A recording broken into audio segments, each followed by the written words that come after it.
Welcome to the Shootin The Que podcast presented by Heath Riles BBQ with tips, tricks, and an inside look at some of the top pitmasters in the game.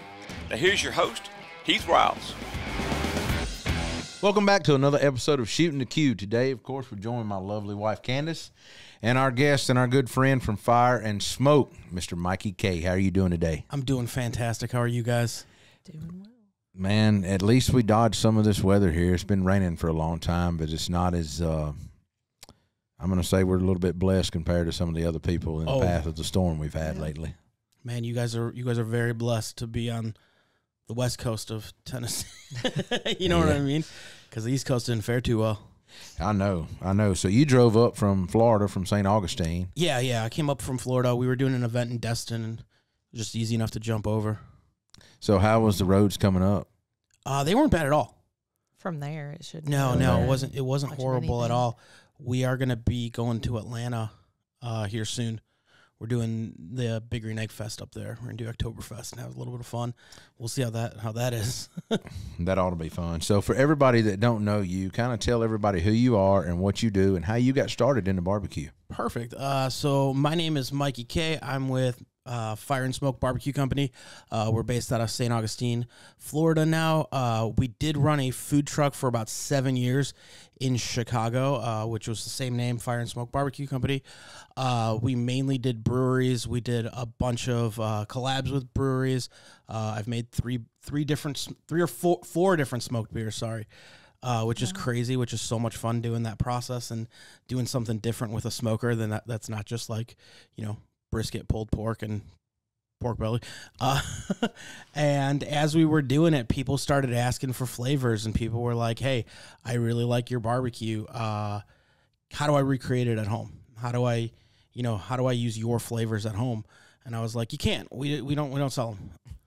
And then you're sitting there and you're like, wait a minute. We can put these into bottles. we can send these home with you. You know what I mean? So we started slowly looking into it. When we had our commercial kitchen in Chicago, we hand packed everything and kind of did it that way. And as the company started growing and as we started getting into more and more retail stores and all that fun stuff, we started looking at a co-packer and started jumping in with the big boys. Hadn't looked back since? No, we just keep going. So tell us a little bit about your lineup here. It looks really unique. Now, I've seen a couple of your rubs online through the years, and the one that stands out for me is your shiitake mushroom. Dude, that's the problem child of all of them. That's the one's got to be, right? So what we do is we take fresh shiitake mushrooms, we smoke them. Now we freeze dry them, we grind them, and they go into that bottle. So there's about 24 hours worth of work in there before any other spices are introduced, right? But it's a fantastic steak seasoning. Like those mushrooms will rehydrate a little bit, and they're gonna give you that beautiful umami flavor. As of right now, I don't know anyone else that's really doing that kind of seasoning. That's actually putting in real mushrooms, whole chunks of mushroom, and it's the problem child of when we decided to go co-packer was to find somebody to do it.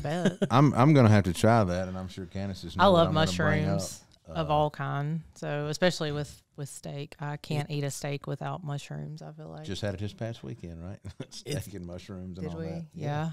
But have you ever been to Capitol Grill? The porcini rub? Yeah. Bone-in ribeye? Yes.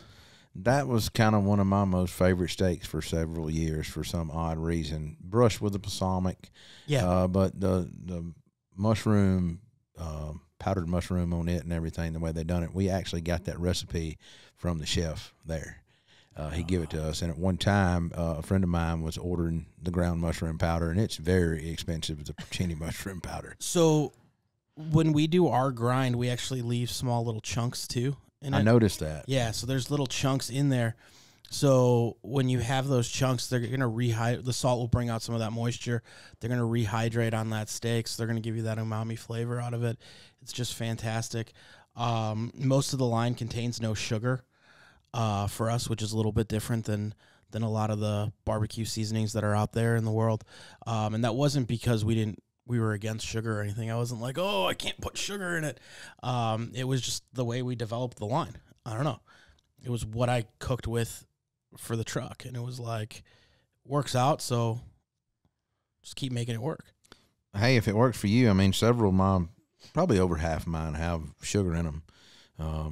Well, probably 3/4 of them, and some don't. And I've been getting into more lately that don't have sugar in them, just because in the Memphis area we started out with sweet around here with that vinegar twang, and just so I think everybody grew up in different arenas of what they season with, Oh, absolutely. And I mean, us being from Chicago, I've always said I get to like pick and choose what I want to in barbecue because it's such a melting pot. I didn't have to be like, well, you're Memphis. Yeah, I got to be Memphis style. You know what I mean? I got to pick like, well, I like this. I like that. Let's play around. And I think that's what barbecue's kind of going to, is a lot of people are starting to play around with a lot of different flavors and trying to make it different. So talking about your, kind of everything you've done, you also had a podcast at one time. I did. So I ran the Man Meat Barbecue podcast for, I think it started in 2014. I think we finally ended it in like 2018-ish, which is like, that was like prior podcast life. Like no one knew what podcasts were. People knew what they were, but I'm like you, they didn't really get hot until around 19 to 20. Yeah. Is when really you found everybody digging into a podcast. And honestly, since COVID, we had plans to start a podcast and started this one or whatever, but I think we've probably seen over 100 launch since. Oh, absolutely. Everybody. And I mean, podcasts have gotten way more intense. There's more video part of it now. There's more, it's not just audio. People want to see the video part of it and all that kind of crazy stuff. When we started, I mean, it was a microphone, my office, and like Skype. Yeah. You know what I mean? So like this. Yeah, exactly. You know what I mean? And honestly, we do a lot of Riverside stuff, online with people too, but it is so much better when you sit down with somebody and have a good conversation. Well, I feel like the conversation's a little bit different when you're in the same room and there's no distractions of them being like, oh, hold on, wait, the kids are doing something. Wait a minute. That. You're like there'd be exactly times where we'd get like halfway through a podcast and they'd be like, hold on, I got to go scream at my kids. Can you edit that out? Well, we all know how that beast is. Blowing the horn, car alarms going off. Yep. We've all been there and done that. The lighting's not right. But you know what? At the end of the day, we still have some good talks with great people is the way I like to look at it. So you know how the whole podcast thing is. You've built up a following to 100,000 followers on Instagram, and you're also partners with Green Egg and Jealous Devil Charcoal, correct? Not Green Egg. I'm partners with Jealous Devil. I do a lot of Big Green Egg stuff. I don't know why I'm not partners with Green Egg. That's a Big Green Egg thing. Green Egg? Green Egg? We need you to listen up here. I will say that I'm probably one of the few humans that have a Big Green Egg tattoo on me that is not a partner with Big Green Egg. Wow, that's dedication there. So what is your favorite size egg to cook on? Oh, that's such a hard question. So I'm torn between the XL and the double XL. But when I do the double XL, I put an XL basket inside of it because I feel like it gets more airflow and it cooks better and you're still using less charcoal. Makes sense. It does make sense. Yeah. That's pretty good there. I actually have a large green egg that she bought me for a wedding present. What a great wife. Married. That was one of the very first years grills, and years ago. Years and years. I still have it. He has it. It has not been cooked on in probably really 6 years. I feel like you're about to Actually, it's being built into the new outdoor kitchen. Perfect. So our farm is about 45 minutes from here, and we're in the closing month of getting everything wrapped up. Ladies there doing clean today, and now we've kind of just got to really finish the outdoor kitchen there. That's about it. Sounds like fun. It's I'm not going to say fun. It's been a lot of headache and trials and back and forth and a lot of miles. We still have a lot of shopping to do to get everything correct, but it's coming along. I'll say that. It's coming along. So talking about what made you make the move to Florida, from Chicago to Florida?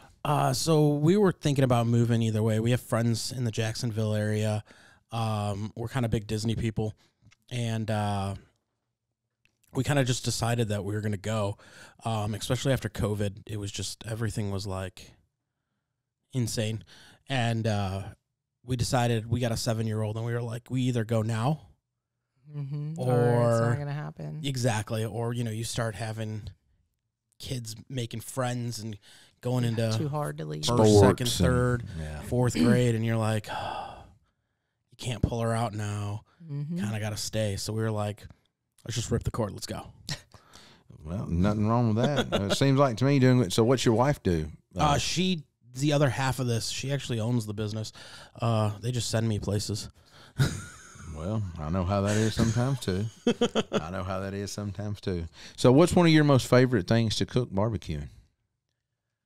Beef ribs. Beef ribs. Always beef ribs. I don't know what it is. There's just so much stuff you can do with them. And then and pork belly is a fun one too.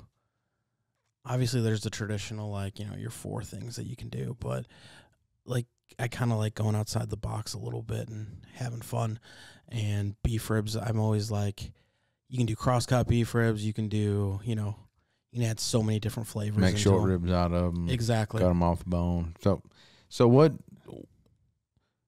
How did you really get started into barbecue from transitioning just cooking at home into barbecue? That's what I was going to ask. How did the food truck come about? How did the food truck come about? How did all of that start before the truck was there?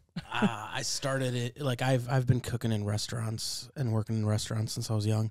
It was always a thing to be able to go back into and run into a kitchen. You got to be a little bit messed up to do it, but it's fun. And we the podcast started and we started going more into cooking. I started cooking more and more because obviously with Instagram, you get it. You got to feed the beast. It's just, it doesn't care. It eats, every single day and just wants more and more. Especially back then when it first started, content it didn't get skipped over quite as much as it gets skipped over now. It was more of a steady feed, right? So people wanted stuff every single day because it wasn't throwing in old content. It was only throwing in. Now Meta just wants that ad money to put it up there, right? Exactly, yeah. So basically what we were doing was I was cooking a ton. So then people started asking hey, can you cater? Can you cater this? That looked phenomenal. Can you cater this? Yeah, sure. So we started doing, kind of half legal catering. Yeah. As everyone starts in the I feel like most people start that way. I want to I call that, we have a cottage law. You can do so much out of your home. I'm sure it's like that too. Do you kind of make that transition? It was not in Chicago. It was not in any way, shape, or form there. Lightfoot's got a different attitude about things in Chicago. So we started doing all that kind of stuff. It worked, and then we started looking into how to make it legal. And we started working out of a commercial kitchen. I picked up my first real adult smoker, as I like to call it. I bought a Myron Mixon 48 and was cooking, stick burner cooking on that.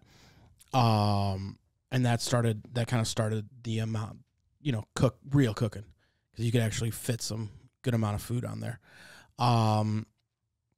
And we started teaming up with breweries and doing pop-ups. So we would just pop up out of a tent and just cook everything in the commercial kitchen, bring it all over hot, serve it, right? And then it was, okay, this is a lot of work, setting up and breaking down every day. How do we get a food truck, or how do we get a food trailer? So then we started looking into that, and we ended up getting a custom trailer built for us. We have a 26-foot long trailer with, it's a 16-foot kitchen and then a 10-foot porch, and we have the mixing mounted on the back of it. And then we also put a Blackstone on the back of it too, just in case we want to do any fun little Blackstone stuff. And that started kind of rolling, and we started doing really, really well with that. And I believe we were one of the last episodes of Chicago's Best. We were one of the top 8 food trucks in the city or in the Chicagoland area. We didn't actually go into Chicago proper. Our truck was too big to park anywhere, especially when you added a truck and all that. Yeah, when you added the 250 onto it. You know what I mean? We were a good 36 feet long. Oh, yeah. I know how that is. Yeah. And then people are like, yeah, just put your trailer right there. It's 16 feet. And you're like, yeah, that's not going to fit. Yeah, it won't fit in a parking place. You don't understand exactly. that. Can't even turn around there.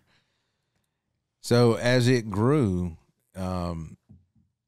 your wife, did she have a regular job before and jump in? My wife's been in the restaurant industry kind of her whole life also. She's worked from anywhere from like high-end Italian to like small bite kind of restaurants and all that.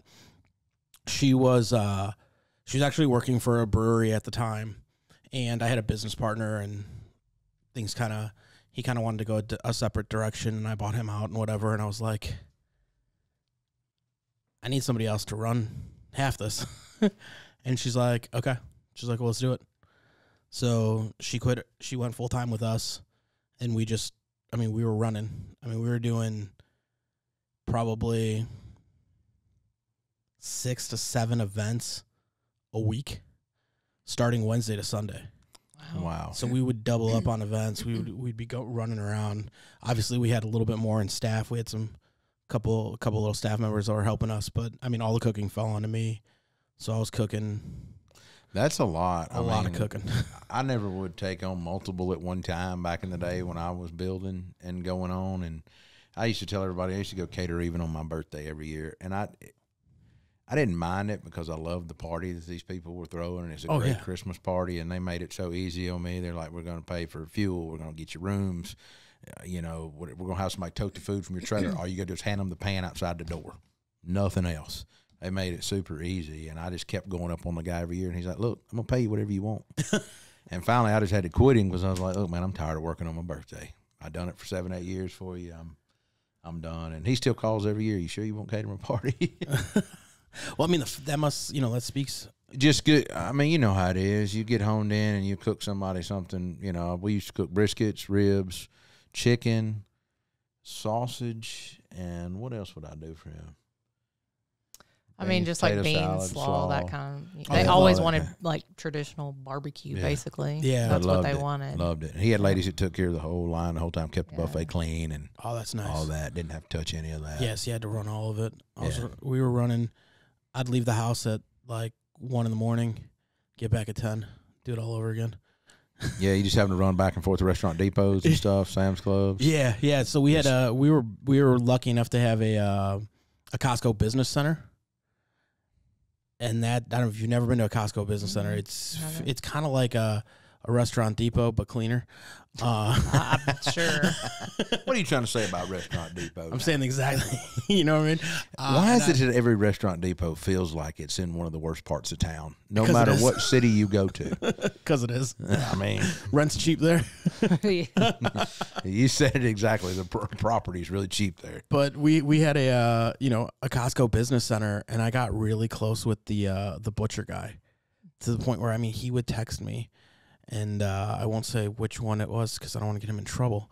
But he would text me. He'd be like, because we were running pork belly, and he'd be like, "Hey, dude, pork belly goes on sale on Wednesday. I know you come in on Tuesdays. How many cases do you want?" I'd be like, "I'll take 8." He's like, "Okay." He's just making them sales. Ain't nothing wrong. Oh with yeah, that. he just he didn't care. And at like the time when we were really running, like the manager of the whole business center was like, me and my wife did a run. We were grabbing some stuff, and she's like, "Is there any way that I can take a picture of you guys so I can put it out in our like employee newsletter?" So she like took a picture of us and was like, "Always be really nice to these people." Like we were running so much. Like at one point, she told me that we were the for Costco, obviously not whatever. We were the #1 like pork belly buyer. That's how many pork bellies we were buying. Wow. I can believe if you're buying that kind of that many cases nonstop. Yeah, I can definitely see that. Yeah, we were running through pork belly, and it was crazy. We just I like the way I kind of looked at it is you got to build a product and you got to build up something. So we started I got really good at making pork belly burn ends, and that's kind of what we got known for. So at all of our events and pop ups, pork belly burn ends would go in 15 to 20 minutes. And then people be like, "What do you mean they're sold out?" Sold out. Get here earlier. One guy's like, "Make more." I'm like, "Show up earlier." I don't know what to tell you. It's kind of people that has not cooked pork belly burn ends. Yeah, cooking one belly or half a belly, what you normally cook at home for football game or something, right? It's not bad, but the amount of pork belly you're cooking, how many bellies? That's a lot of cubing. Oh, That's a lot of rendering down. that's a lot of fat and grease got to go somewhere. Yeah. Well, I'd always Mondays would always be my cleaning day, right? So Monday was the clean out the smoker. The worst part. I had a group text going with a bunch of my friends that don't cook professionally, and I would be like, everyone wants to be a pitmaster till it's time to do pitmaster stuff. Yeah, till it's time to get nasty, dirty cleaning that. I used to hate that after contests. Oh, you take out full pans of just grease and disgustingness, and you're like, this is fun. It's fun, I promise. I would get to where that Myra mixing smoker is like a backwoods. I cooked on a backwoods whole hog smoker. Yeah. We doing whole hogs and shoulders and all that back in the day, running hard. And that water, it would hold, we would put about 22 gallons in it is what I would put. And the reason I know, we just got to measure where you crease of your finger from the bottom of the line, right? And when you touch the bottom of my finger, that's around 22 gallons. And it would be evaporated down far enough when you got all the meat off the grill and washed the rack off, you could spray everything out, and a little bit of heat left in the bottom would dry that bottom pan up. But I always done it at every contest. I got to where I wouldn't carry it home. I drained the hot water off. I would rent a porta-john. And I know some of these porta-john rental companies are going to get mad at me saying this. But if we didn't have a place to dump it, it went in a porta-john, that grease and water. Yep. Right? And we'd take pail after pail, and then I'd take napkins and wipe that thing out clean. And then the heat would dry up everything else, so there was never any mold in my cooker. Exactly. Because that water, how it get. If you leave that door shut after that fire goes out for 2 or 3 days, it's going to mold up. Oh, it does, yeah. Absolutely. And smelled it, too. Yeah. Not on our cooker. It's a fantastic smell. On some others. You're like, you remember, you talking about that Arlington time out there? You ever been around when they light it up?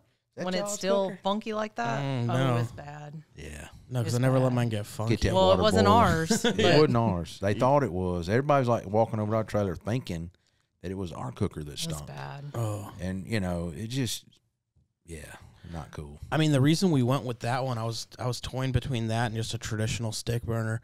But, I mean, we cooked year-round.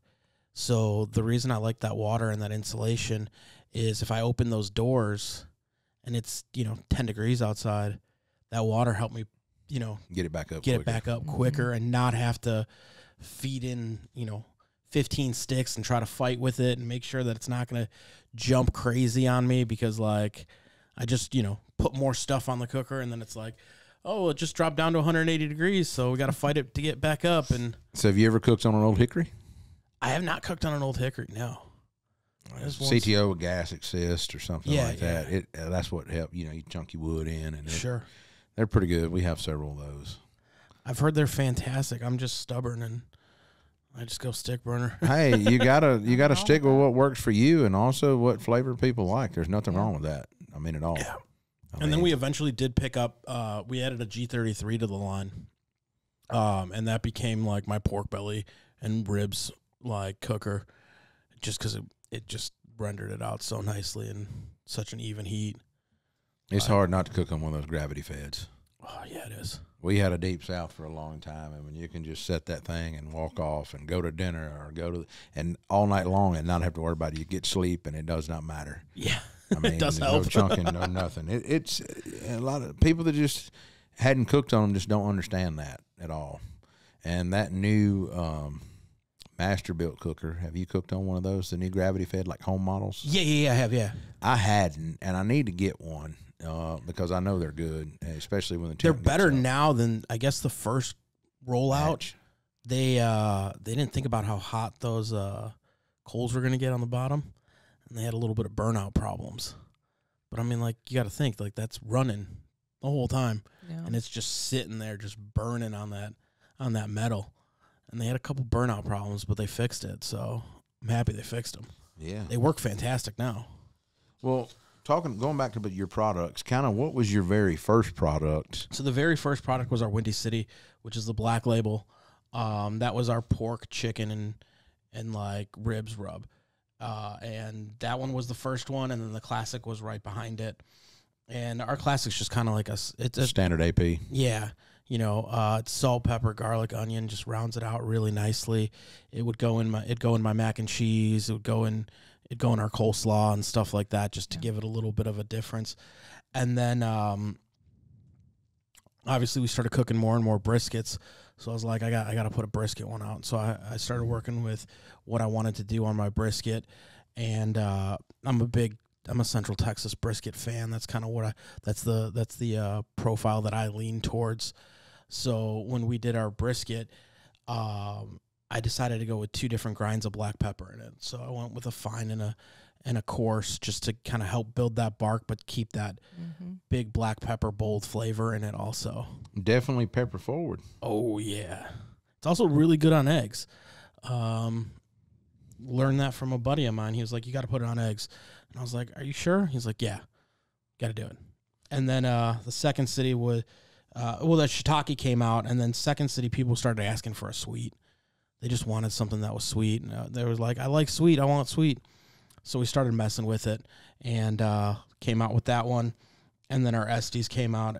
I'm a burger fan. I like eating burgers. Chicago's a great food town. You know what I mean? So I have a lot of friends that are in the industry and all that, and they were like, dude, you got to do something good with burgers. So we started making something with burgers, and I was like, I want it to be more of a high end, like that burger experience when you go to the restaurant, and it's not just a home burger. Yeah. So I started playing with that, and that one's got minced garlic, minced onion, and mustard seeds in it to kind of give you more flavor profiles and a little bit more of a pop and a crunch.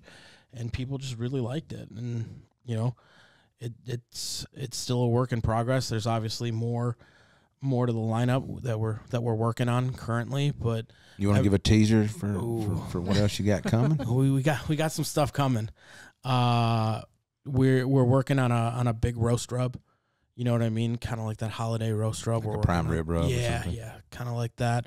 We're working on we're working on a seasoning for pizza.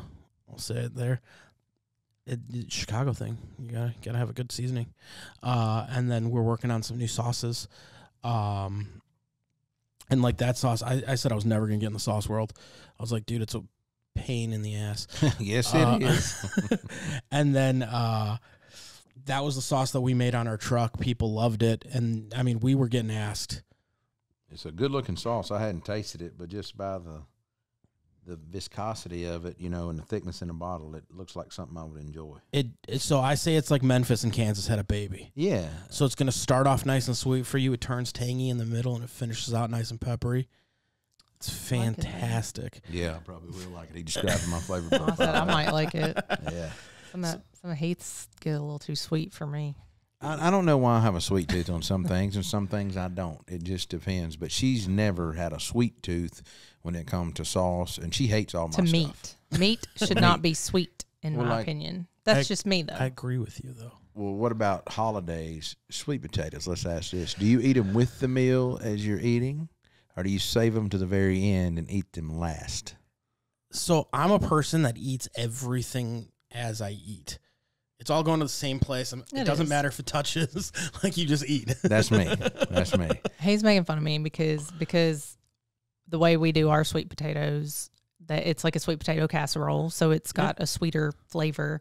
And since it has a lot of brown sugar and cinnamon and all that in it, so it's more like dessert to me. So I will eat everything on my plate, but I don't eat those until I'm finished because they are so sweet, and it ruins everything else for me. I mean, I understand that. But that's just me. That makes sense, though. She's definitely a savory palate person. Yeah, I guess the best way to put it. She's a hard barbecue judge when she's judged. She judged Myra Mixon. Ask him how hard she is. Now. On site one time. How many years ago was that? I was at that Nashville contest. They don't even have that contest. Over 10 years, right? One of those, what year is that? That's 2014. It would have been 13 probably. So it would have been around that time. Yeah. Barbecue contests are getting wild now. They're going. Barbecue is so hit and miss now. Yeah. I mean, you got the Steak Association that come on so strong, which is great, the one-day events. And it looked like they were going to just continuously blow up. But after, it's been 6, 7, 8 years span now, you'd see them, their events are kind of, I don't want to say going down, but they're getting less participation. And it may be because of the cost of things and gas and the economy. I know that has something to do with it. I'm sure that has a lot to do with a lot of the barbecue events not not just bringing in as yeah. many people as they used to. Well, we know a lot of younger people don't just get into it like older people. It's almost like an older person sport. You don't see a lot of younger people involved with it, and when you do see younger ones involved with it that stick with it, It's like they grew up in it. I don't want to say myself because I'm getting older, but I started right out of high school cooking, right? Yeah. Kind of like you with the passion, Yeah. and it developed still young, and you've got a business model going on, and you're rolling on. And a lot of gentlemen don't really start getting into that barbecue till they retire. You know what I mean? From a regular job. I think a lot of people use barbecue competitions as something to do when they retire. As Yeah. they're like, True. I It's need a hobby. something to do. Yeah. Yeah. It's a hobby that loses them money. It's a whole lot of work. Yeah. It's a hobby that costs a bunch of money that they, that they try running. Have you cooked competition barbecue contests before? So I don't really do competition barbecue. I always said I compete every single weekend for your money. True. So that was always my competition, Yeah. Well, you're always winning. I mean, that's the goal. But it's like, the cooking commercial and cooking competition is, man, it's night and day, right? Mhm. And it's funny. You'll get guys that are like, well, I'm the best barbecue cook in the world. Throw them in a kitchen. And it's like, dude, you can't cook for 5 people. yeah. Like, you know what I mean? Like, you got. There's a lot of people like that. I call them keyboard cooks. Oh, I mean, absolutely. there's so many that go, "Oh, you're doing that so wrong," and I'm like, I said in the video, I'm just doing it my way. I'm putting my own flair and own spin on this. I know it's not traditional. And that's fine. Yeah, you didn't listen. It's not fine, No. according to some people. Yeah, according to Well, some people. we get like, I'll get, man, we'll see people that are like, they'll kill it in a couple competitions and they're like, Yeah. I'm going to start catering or I'm going to start a food truck. And it's like, okay. And then they start running the food truck and it's like, It's not the same. I've been waiting for 45 minutes for my pulled pork sandwich, sir. Yeah, it's coming. No, it should have been done like 45 minutes ago because it's not like you're cooking the pulled pork to order. You know what I mean? That stuff's done. Well, a lot of people, it's so hard to hold food quality.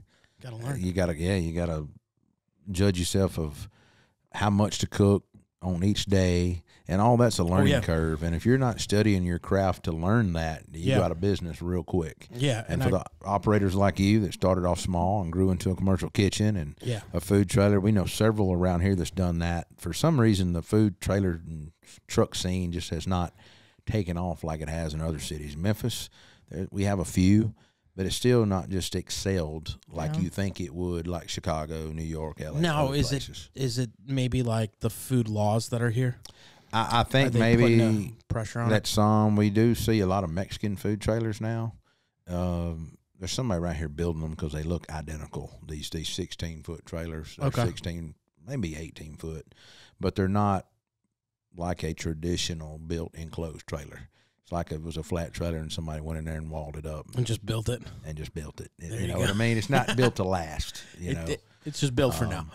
And so a lot of those you see some of those that have transitioned into restaurants, that made it away from the food trailer. And there's one in Memphis. What's that taco truck? They've got probably 7-8 locations now. I don't know which one I'm that talking scene. about, Jacob? I know there's so many taco trucks and all that, but There's one in Midtown. There's one straight up Riverdale here, but they're supposed to be going into a restaurant. They're known for some of the best around. well, I mean, we even know people They do barbecue. here personally that have food trucks, and even then, like a lot of the ones I'm talking about, they don't even do that much local stuff. Like they travel to other cities to do big events and that New kind Orleans, of thing. they go to more event type. And then they're cranking cranking that kind of stuff out. Yeah. I mean, when we were doing it, we were in every single brewery in the Chicagoland area that didn't have a kitchen, or most of them. I won't say every single one because there's a ton of breweries there, but we did a lot of the big ones. And I mean, we built it up. That's a huge scene. I mean, for the people that don't know, breweries, the majority of them don't go in with kitchens, like you said. Yeah. From the get-go, they're just trying to get started themselves, but they need food there. Yeah. Really to make sales, because I don't know if the law is like that in Illinois, but you have to have food in order to serve alcohol. Is it like that there? No, it's not. No, you don't have to have food, but it helps. You know what I mean? More people will stay. Yeah. If you eat something, you're like, oh, I'll have another beer. Yeah. You know what I mean? If you can have a snack, Yeah. something, just a little something. I'll have something and I'll have another beer.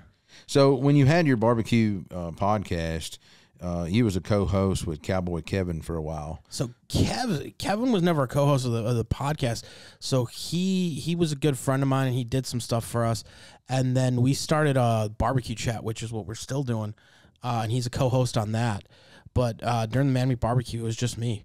Okay. I was just cranking. Well, maybe out. I'm confused on no, that. you're all good, man. Barbecue Chat, you are right. I've got it in front of my notes. You're all good. So what all do y'all do on that barbecue chat? Tell me a little bit about it. Honestly, it started during COVID, and it was like trying to find some kind of normalcy of like talking to your friends and having a beer. So that's how it started. You know what I mean? It didn't start as barbecue chat. It just started as we're going to go on Instagram Live and drink and talk. And then it slowly, we were like, we're going to call it a barbecue chat. And then it was like, well, we'll make an actual page for it. Okay, we'll start, doing more with it. And then, with people that'll jump on, like Captain Ron will jump on, Dark Side of the Grill, Mel jumps on every once in a while, Burton jumps on every once in a while. Nick Ray will jump on from Biscuits and Briskets. And you know what I mean? Like they all jump on and they'll talk. And do you do it a normal weekly? We do it every almost every single Sunday. Starts at 8 p.m. East Coast time, 7 Central. And we do it's just on Instagram Live, and then we download it and put it back on Instagram. And people will ask questions. Sometimes some days are more eventful than others. Where they'll get more into it and talk about it, and other times it's just us hanging out and just chatting. And I don't know, people watch it. I'm not sure why, but they do. So, well, they do, and we've talked about doing more live events. And when I kind of get our studio finished, I want to put up a big screen where we can do that and bring people in and honestly film both and kind of do some interactive talking while we're cooking. Yeah, that's a cool way. So trying to do some stuff that others not doing, but I need to get in on that. We don't do enough live like we should, for sure. The hard part about the lives is, like, obviously, like you don't know what people are going to say. I'm not censored enough for a live. I'm going to go ahead and say it here. I'm not censored enough. Maybe that'll be an after dark segment. But you'll get people that'll be like, I don't care what you say about barbecue, it's not right. And it's like, dude, this isn't the show for you. Yeah. Just bounce. Or, you know what I mean? Like, what do you two know about barbecue? Nothing. Just keep going. You know what I mean? Like, whatever. That's why we named this podcast Shootin The Que. It's kind of like just shooting the right. Exactly. I love talking to people and hearing stories and talking about food and sitting around and good stories and just having a good time. And some people, there's keyboard warriors, those keyboard cooks. They just don't agree with some things, like you, the purist, and I get it. Some people don't use a pellet grill, but a pellet grill's a great little grill. It's a tool. You know what I mean? It's nothing wrong with it. If I want to throw sticks all day, I'll throw sticks. If I feel like being lazy and watching the game, I'll fire up the pellet grill. It just depends on what you're doing. Yeah. I mean, sometimes I got 3 or 4 of them fired up anyway. Pellet grill, stick burner, and Weber, and something else too. And you're running 30 different things because you either need the cooking space or you just want to have fun. And that kind of happens. Well, tell us about your thoughts on the Baron Burton Key West Invitational. This is your second year. This is our second year. Same year. as me. Yeah. What are your thoughts on the event? It's a great event. It's for a great cause, first of all, which always makes the event a little bit better when you're supporting something that actually matters. But it's such a fun event. I wish we would have caught more fish this year, but hey, Did y'all not do good fishing? No, we fed a lot of fish. I swear so like everything we threw out, like just kept eating it. They just kept eating it, and I don't know if it was just that they were little fish and they were just we had some nibbling on like it. That. Yeah, we did in some of the channels and stuff like that. We did. Yeah, just we were not on the fish this year. We were the year before. We did really well the year before in fishing, but this year we just And our captain, Captain Nate's fantastic. I love him. And he's like, he was just so mad. He's like, I just cannot find fish today. I don't know what it is. And it happens. You know what I mean? That's why they call it fishing, right? Yeah. Just like hunting. Yeah. It ain't just going fish. You got to, it's more skill to it than just going out there for sure. Yeah. I'm like you. I feel like we caught more fish last year, regular fish, but we caught more sharks this year. Would you say that? I mean, I feel like I think caught we different caught species. a good amount of fish this year. I don't remember exactly how many we caught this year versus last year, but I think We definitely caught more fish last year than we did this year. Did you lobster dive? We did lobster, yeah. How was that for you this year? You know what? This year it was better than last year. The way it was pretty. it was awful. It was. We awful. didn't do it this year because of last Because year's of last year, we're like, experience. Nope. We didn't. All the lobsters that we caught though this year, because it was so late in the season, everything was like they were all tiny. So like we're like pulling them up and we're like, that's not a keeper. No. That's not a keeper. I think we caught like 3 keepers. Wow. And like all the like we found them. Don't get me wrong. We caught a decent amount of lobsters. They just couldn't keep any of them. So how do you like those lobsters compared to cold water lobsters? I think cold water lobsters are sweeter. And better. Yeah. I mean, I'm with you on that too. I do They're like a more cold water lobster. tender better. too. It is. It seems like you really Those have are to. a bit tough almost. I think Yeah. the warm water lobsters get a little tougher just because of like, I mean, they're using that tail so much. You know more what I mean? of That's like a their muscle. yeah. That's their only sense of like getting away from anything. It's Yeah. like, Yeah, for sure. So, what was one of your most favorite parts of the event? I think one of my favorite parts of the event was, just doing the barbecue thing because it's like it's a little chaotic. First of all, It is. if you've never been there, it's super chaotic. But I enjoyed this year that it was a little more on time, Agreed. and you weren't thrown 16 different like time changes, which was kind of nice. You weren't like, hey, we're not doing salmon. Oh, wait a minute. Yeah, we are. Wait a minute. No, we're not. Hold on. We got salmon. Here you go. That did happen. I mean, hopefully by year 3, a great event, just like you said. But they're trying to get a few kinks worked out. Yeah, There's yeah. a few, I don't want to say miscommunication. I think it's just so many people. It's grown so much Oh, yeah. that it's overwhelming is Yeah. what it is. And Burton and Bear both being so busy with their schedules and Running day-to-day around, business yeah. with W Sauce and Bear Fishing and And let's give credit to Jen Yeah, because and Jen yeah. does most of it. Jen does a lot. she does. She's the real workhorse behind the She's behind the scenes, she's the string puller behind all the chaos. no doubt. So what did you cook on day 3 of the event? So What dishes did you put out? So our first dish was the tri-tip. We did a crostini with blue cheese on it and just a balsamic glaze kind of type thing. Just kind of made it nice and easy. And then we did our rib. We did a traditional rib, like our traditional rib, not necessarily a full traditional rib, but we did our rib. And then for the turkey, we did Thanksgiving in a cup. I had it. seeing that. Yeah, it I was didn't good. try it, but I saw it. We It was did good. Thanksgiving in a cup. So what we did is we did mashed potatoes, green beans.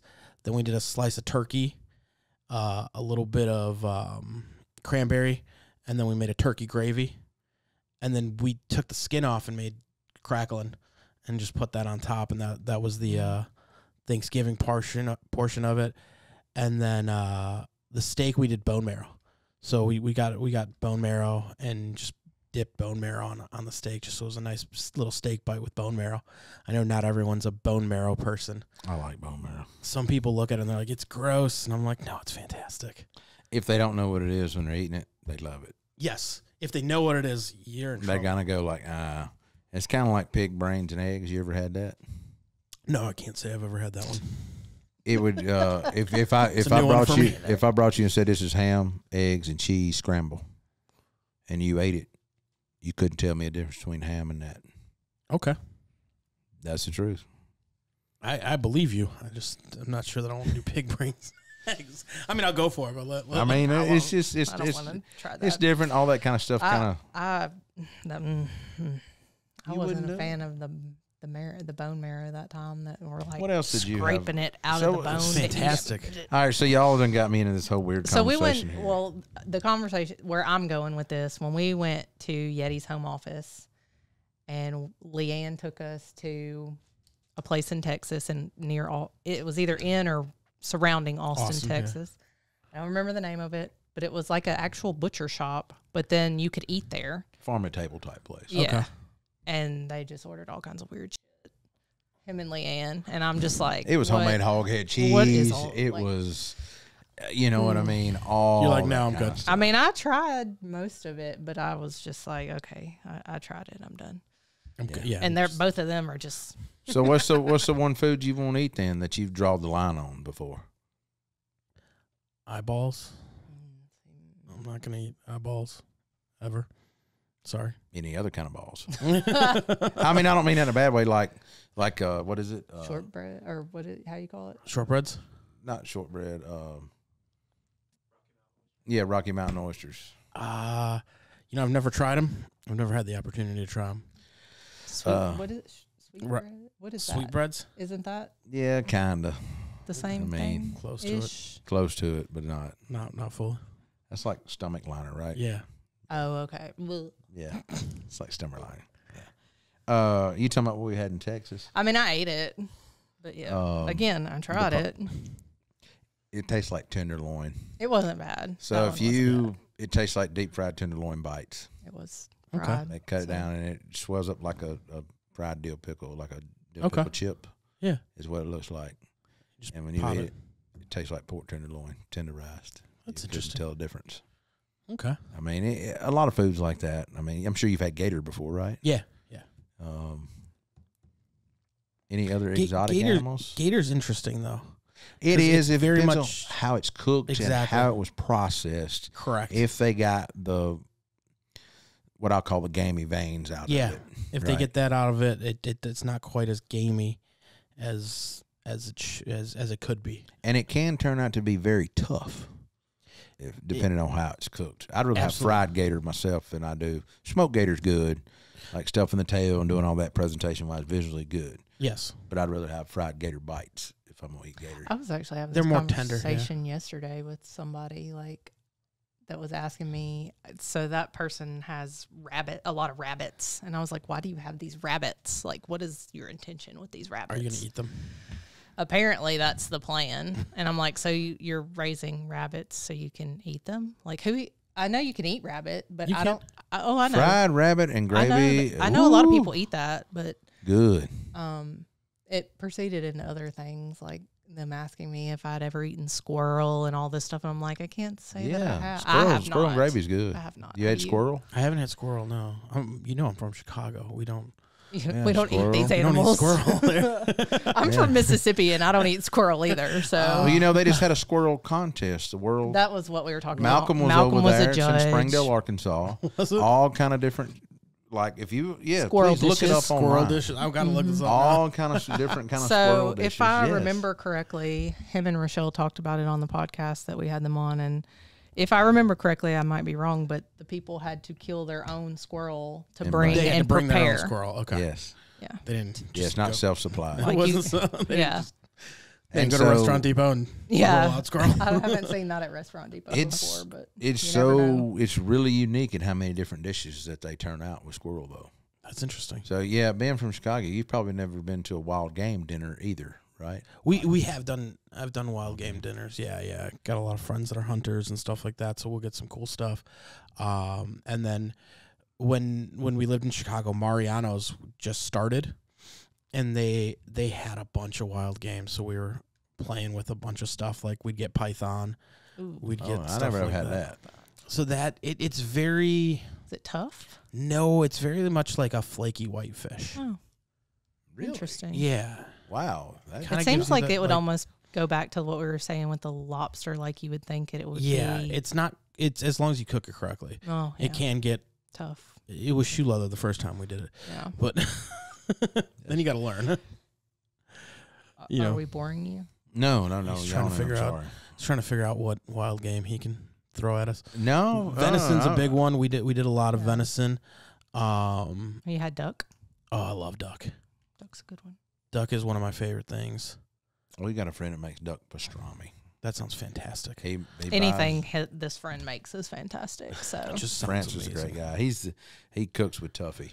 Okay. France Burger's his name. He's in a duck club over in Arkansas with us, but great guy. But yeah, he does duck pastrami. He orders these duck breasts, these big, large ones. I think they're called. I'm probably going to butcher this name. Moulard duck Okay. breast, And like I say, they're huge, but he does them, pastrami's them out and cures them, and then we grill them off. And we've made strawberry glazes, strawberry balsamic glazes to kind of spoon over the top. Sounds fantastic. But it's amazing. What is one of the oddest dishes that you've ever prepared? Strangest, strange, odd, I'm trying to think now. Rare. I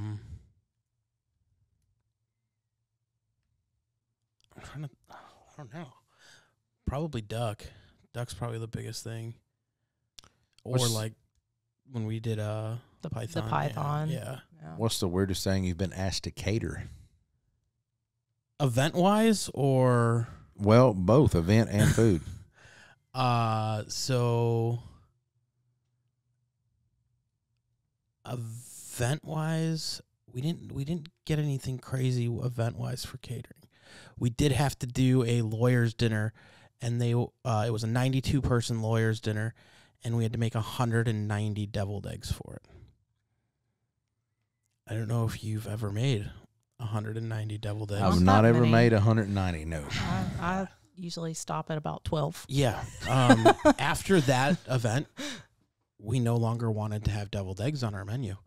I believe it. I believe it. After cracking all those eggs and doing all that So you boiled stuff. them all yourself? Yeah, we did them all. Wow. You know, That's dedication. we decided to sous vide them all quickly. So we threw them in a giant sous vide, just let that water bath go for 90 minutes. Come out perfect? Come out perfect. We never have sous vide any eggs. I haven't We thought just about boil that. them. Of whole eggs, yeah. Yeah, well, when you do 12, it's fine. It's a pot. Well, I was going to say, we're not doing that many of them. Doing when that you do many, 200, yeah, it's sure. like, I got to figure out where to put Yeah, quicker 200 way. eggs. Yeah. So we just got a giant tub and threw the sous vide in there and let it go. Wow. That's pretty cool. I've done 8 steaks in one before, but I never have thought about doing that many eggs. We did a steak dinner for the Lawyers Association that we used to work with quite a bit, and the conversations that we got at those were fantastic. Let me tell you, because they were all criminal justice lawyers and they would talk about stuff. So you'd overhear like stuff that they probably shouldn't have ever been saying, and you're like, "My guy's trying to get off on." It's like, oh my god, okay. See who you're. Well, you were in Chicago, Yeah. so I can imagine some of those Just stories. the interesting were- stories, right? But we did their steer dinner, and it was 185 steaks to order. We knocked them out in 47 minutes, Well, that's good. Wow. and there was a crew of 4 of us, Oh, wow. and just ran it. That's pretty rad. Oh yeah, it was a great event. I was like, I can't believe we pulled that off. Like, you got steak, 2 sides, and we had to do I think we had to do like 12 chickens or something because there was a couple people that didn't eat red meat. You know, I've had to throw some vegan catering in for 2 people before.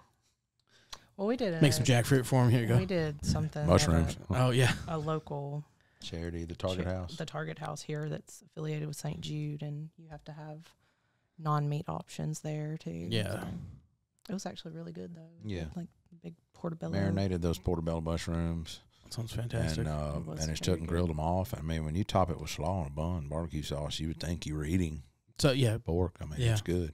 Yeah. Really is. Well, Mikey, I appreciate you coming on the show today. Can you thanks for tell having everybody where they can find you at online and where they can find your products at and all that kind of stuff they want to connect with you? Yeah, absolutely. So we are fireandsmokebbq.com. You can check out all the line there. There is a store finder, so you can figure out if we're anywhere near you. I think we just cracked about 110 different retail stores, so we're still in our infancies, but working up to it. But we are Fire Smoke _BBQ on all social media and stuff like that, and that's where you can find us. That's right. If you guys want to see any interesting stuff from Mikey, we'll throw his link up on top of the screen. Be sure to check him out. We'll see you next week on another episode of Shootin The Que. If you have any comments or suggestions for future episodes, please feel free to reach out to us on our social media channels. Leave us a review if you've enjoyed the show. And until next time, keep shooting the Que.